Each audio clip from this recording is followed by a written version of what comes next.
আপনারা জানেন আমাদের জন্য এ কাজের কোনো খরচ হবে না, কারণ মাটির নিচ থেকে বের হওয়া অর্থ সত্যিই বিশাল। তাই এটিতে আমরা কোনো খরচের মুখোমুখি হব না। আমরা চাই সেখানে নিরাপত্তা থাকুক। আমাদের এমন দেশগুলো দ্বারা ঘেরা থাকতে হবে যেখানে আমাদের শত্রুদের আশ্রয় নেই। এটাই আগের সময়ে ঘটছিল এবং এটা আমরা চাই না।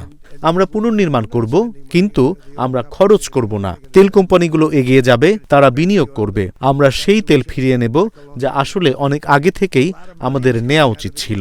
মাটির নিচ থেকে বিপুল অর্থ বের হচ্ছে, আমরা সবকিছুই ফেরত পাব। আমরা আমাদের সব খরচের ক্ষতিপূরণ পাব। এটি খুব গুরুত্বপূর্ণ একটি পদক্ষেপ। গত রাতে যা ঘটেছে তা অত্যন্ত গুরুত্বপূর্ণ।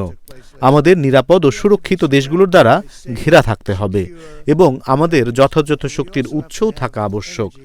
আমরা চাই প্রকৃত শক্তি, যেখানে ৪-৫% পাওয়া যায় তা নয়, যা সত্যি এক ভয়ঙ্কর পরিস্থিতি সৃষ্টি করেছে। ভেনেজুয়েলায় আগামী ১ বছরের মধ্যে যা ঘটবে আমি মনে করি তা অত্যন্ত ভালো হবে, আর এর সবচেয়ে বড় সুবিধাভোগী হবেন ভেনেজুয়েলার মানুষ।